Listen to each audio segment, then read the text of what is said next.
E eu acho que não. Máximo, Aperta. sim. Porque ele é Ah, PDF. tá ok. Segue o fluxo então. Ah, sim, né? Tá melhor. Isso aí. Uhum. Bom, o Eu vou nosso botar projeto... no. Tá. O nosso projeto, né, meu e da Paula, meu nome é Veridiana, acho que não sei se tem colegas que a gente não conhece ainda, e a Paula Jordana. O nosso projeto é o protocolo de atendimento para controle de coagulação. Pode passar, Paula. Bom, primeiro a gente vai abordar uma das patologias que fazem a terapêutica de anticoagulantes, né? Para fazer um pouco de sentido o nosso projeto. Então, a fibrilação atrial ela é uma arritmia caracterizada pelo ritmo irregular do coração, né?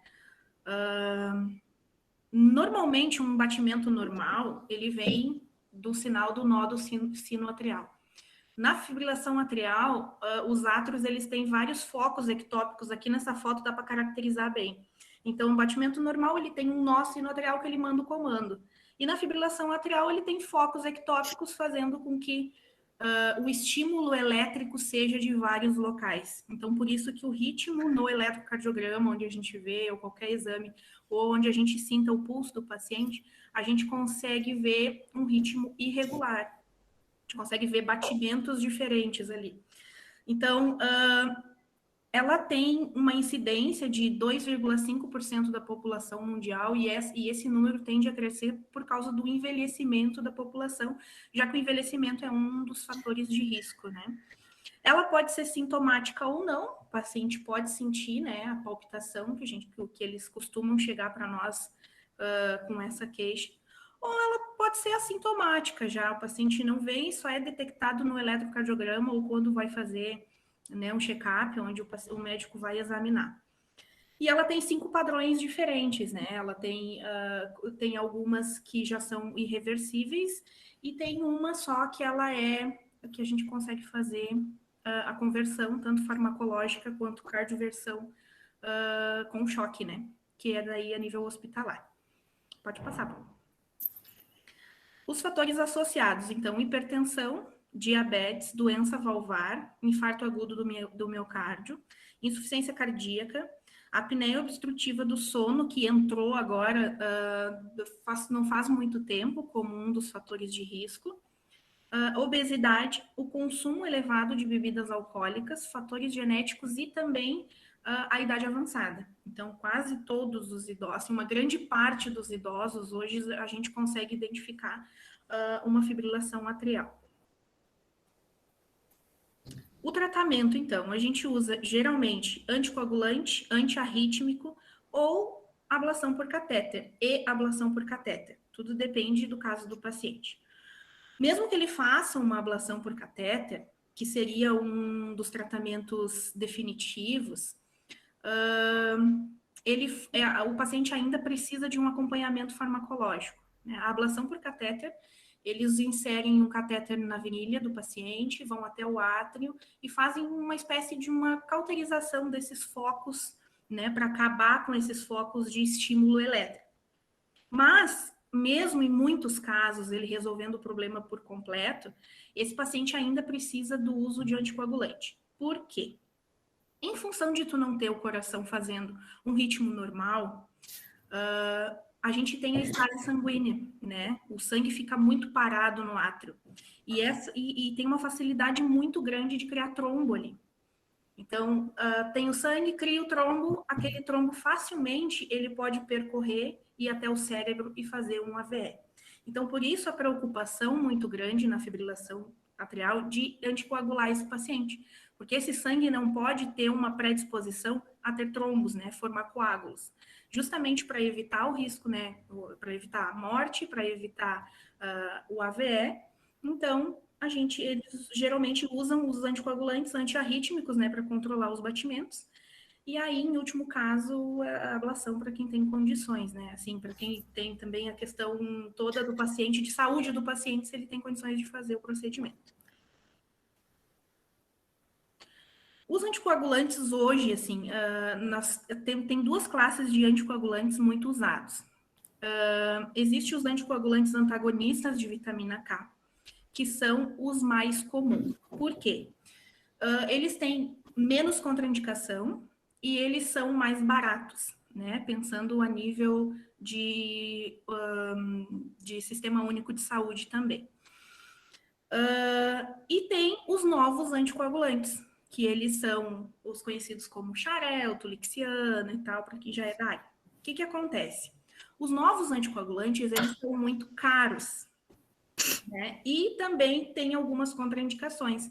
Paciente com estenose mitral grave não pode usar, paciente com válvulas mecânicas não podem usar. Então, a varfarina ainda é muito usada nesses pacientes. Existem os prós e os contras. O que acontece com os prós? Bom, é barato, tem um fácil acesso, porém, ele precisa de um controle, né? Esse paciente a gente precisa controlar, vamos dizer, a espessura do sangue, né? De uma forma mais grosseira. A gente precisa fazer o controle de tempo de protombina para saber o quanto esse sangue está fino, porque ele tem um número, ele precisa estar num padrão de 2:3, um INR, né? Que a gente chama de 2:3. E aí a gente precisa controlar com a dose dessa varfarina. O que o médico geralmente faz? Ele vai te dar uma dose, às vezes não vai ser uma dose fixa todos os dias, isso que confunde muitos pacientes. Às vezes ele vai tomar meio comprimido, às vezes ele vai tomar às vezes ele vai tomar 1,5, para que a dose é calculada na semana, na verdade. E também, como ele é antagonista de vitamina K, ele vai fazer o contrário do que a vitamina K vai fazer. Então, não adianta muito o paciente tomar varfarina e comer muitos alimentos que possuem vitamina K. Só que isso, às vezes, dentro do consultório, o paciente não tem essas informações. Então, a nossa preocupação do projeto era fazer alguma ferramenta em que contribuísse para esse controle de TP e para orientações gerais do paciente, né? Orientação de alimentação, de tudo que venha a ocorrer no processo do tratamento farmacológico. Pode passar. Bom, o controle de TP que a gente faz, ali o número, a referência que a gente, né, mais ou menos se baseia, tem que ficar entre 2:3, que é o ideal. Tem pacientes que fazem, isso daí depende um pouco da conduta médica, só que isso é uma coisa que está crescendo muito no grupo da enfermagem. Porque no Clínica, se eu não me engano, já tem um ambulatório de coagulação e que quem comanda são os enfermeiros. Então, quem ajusta a medicação são os enfermeiros. Quem dá as orientações para os pacientes são os enfermeiros. Então, seria muito interessante se a gente conseguisse aplicar isso nas nossas unidades básicas, né? Porque eu sei que isso ajudaria muitos pacientes. Então, vai ter paciente em que vai tomar a medicação e o médico vai pedir, bom, tu vai coletar o TP daqui a 7 dias.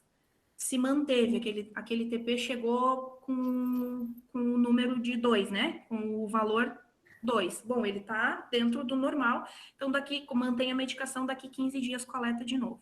Chegou daqui 15 dias, o TP tá em 5, né? Então, anticoagulou demais, esse paciente tem um risco de sangramento. Então, o que a gente vai fazer? Reduz medicação, vai fazer o cálculo da medicação, e aí tu vai pedir uma nova coleta dentro de uma semana, e orientar os pacientes quanto ao risco de sangramento, sinais de alerta, aquela coisa toda. Dentro de uma semana, o TP veio 1.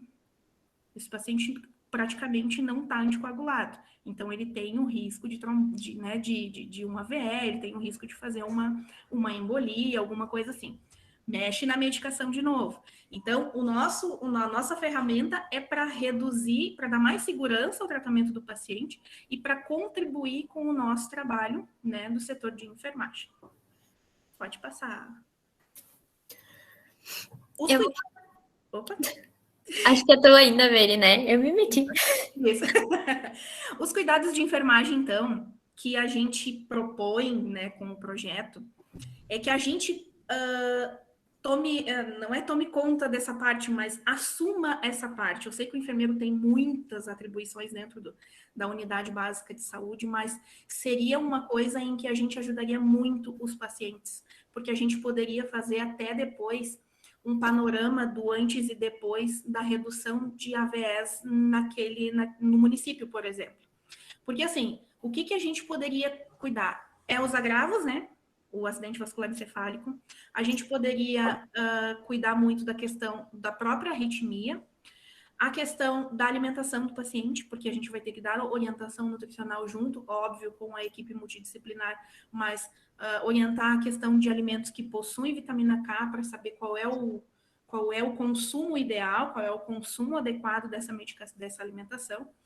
Claro, prática de exercício físico, as consultas regulares, tudo que ele pode fazer, a gente trabalhar bastante em educação em saúde, né? Dentro desse projeto, dentro da fibrilação atrial, dentro da anticoagulação, porque a gente até nem imagina, mas existe muitas pessoas anticoaguladas e que precisam de uma atenção e que eu acho que a enfermagem faz muito bem. Bom, eu vou iniciar. Estão conseguindo me ouvir? Sim. Sim. Eu vou iniciar falando sobre o controle de coagulação. Deixa eu ligar minha câmera para ficar melhor. Que eu sei que a prof gosta, né, da câmera ligada. Nosso projeto, então, ele visa o controle da coagulação. Adoro. Às vezes, os alunos podem estar se perguntando, mas é difícil ter um paciente que realiza TP. Não, às vezes não é difícil, às vezes a gente não tem um olhar para esse paciente que realiza TP. E normalmente é idoso, e normalmente ele é muito perdido com os resultados, com a dosagem que ele está utilizando, ele não tem isso registrado em nenhum campo. Então fica difícil a gente acessar o histórico do paciente. Por isso que a gente fez esse projeto. É a criação de uma carteirinha online ou manual da escolha do paciente para o controle do TP. Ela vai possuir alguns campos, que vão ser os campos de identificação, nome, data de nascimento, endereço, telefone para contato, tipo sanguíneo e algum contato de emergência. O campo da terapêutica, que é a data da realização da coleta do TP, o resultado do exame e a dose em uso do anticoagulante. O campo de orientações nutricionais, que estará disponível os alimentos que devem ser consumidos de forma controlada, que são esses antagonistas de vitamina K. O campo de orientação em geral, que constará sinais que os pacientes deverão se dirigir à SF ou à unidade de pronto atendimento. No caso, vai constar tipos de sangramento, o que pode acontecer que deve ser observado. E campo para registro das próximas consultas. Já que ele vai ter uma carteirinha, o ideal é que fique tudo da ESF, da UBS, da clínica, nessa mesma carteirinha. Esse projeto será dividido em 3 etapas. A primeira, treinamento dos profissionais. A segunda, coleta de dados e inclusão dos pacientes. E a terceira, a exposição e explicação do aplicativo e da carteira de controle para o paciente anticoagulado. A primeira etapa é o treinamento dos profissionais. Contará com uma palestra ministrada pela Veridiana Ferreira sobre a fibrilação atrial, os medicamentos que são anticoagulantes e a importância da realização do TP. A acadêmica Paula Pereira vai demonstrar como funcionará o projeto. Devido à pandemia, vão ter algumas alterações, porque o questionário de inclusão será aplicado durante a triagem do paciente na ESF. E quando retornar os protocolos de visita domiciliar dos ACS, vão ser feitos durante as visitas domiciliares, porque tem muito paciente que não procura ESF. Normalmente, o paciente anticoagulado, ele faz tratamento em hospitais referências de Porto Alegre ou até mesmo em clínica particular. Então, vai ser demonstrado para as ACS, que inicialmente vão aplicar o questionário, como que utiliza e quais os critérios vão ser para entrar nesse projeto. No caso, o uso de anticoagulante, né? Inicialmente, a aplicação do questionário se dará por 1 mês na triagem anteriores às consultas médicas. A segunda etapa é a coleta de dados e inclusão dos pacientes. Como essa aplicação será durante a triagem, os questionários vão ser passados para a enfermeira da unidade e ela vai selecionar os pacientes que usam realmente anticoagulante ou os que utilizam outro tipo de medicação. E o enfermeiro avalia e depois ele faz um contato telefônico com o paciente para comparecer numa reunião que vai ser marcada. para a explicação do projeto. A terceira etapa é a exposição e explicação do aplicativo e da carteirinha de controle do paciente anticoagulado. Após a captação dos pacientes e a comunicação com os mesmos, será realizada uma palestra sobre o funcionamento do aplicativo e da carteirinha. Quem optar pelo uso digital não vai recebê-la de forma impressa, porque vai ter as mesmas informações. Será explanado pelas acadêmicas Paula e Veridiana sobre a fibrilação atrial, a importância dos exames de TP e a utilização correta do anticoagulante. Também, durante essa etapa, vai ser realizado um auxílio para a criação do login na carteirinha digital e para o preenchimento da carteirinha física. Se necessário, devido à pandemia, será marcado uma nova reunião seguindo o mesmo cronograma, devido à quantidade de pessoas para respeitar o distanciamento social. Essa seria o modelo da carteirinha. As mesmas informações seriam online. Aqui seria a parte de trás e a capa ali, carteirinha para controle, o endereço da unidade com o telefone da unidade. Aqui seria o calendário das consultas médicas, consultas de enfermagem e consultas de odonto. Ali as informações nutricionais. Lembrando que a gente nunca pode indicar que não deve ingerir, a gente deve indicar que ingerir, mas com moderação, porque são alimentos que é difícil retirar da dieta desses pacientes, né? Então, ali tem algumas orientações nutricionais. A parte de dentro é os dados pessoais, que nome, data de nascimento, como eu expliquei anteriormente. As orientações gerais ali no meio, que é referente a sangramento, quando que deve procurar a unidade de saúde. E abaixo ali tem nomes dos anticoagulantes mais comuns. No campo, o tratamento vai ser dividido por semanas, porque como a Vera explicou, eles modificam muito a dosagem que estão utilizando. Então, durante a semana ali, ele vai preencher como que ele utiliza, o resultado do TP e quando que ficou marcada a próxima coleta. O orçamento do projeto basicamente vai contar com notebook, projetor, caneta, folhas e um programador de aplicativo e para confecção de carteirinha também. E o plano de celular para a gente poder se comunicar com o paciente. O total vai ser 6.650. É isso.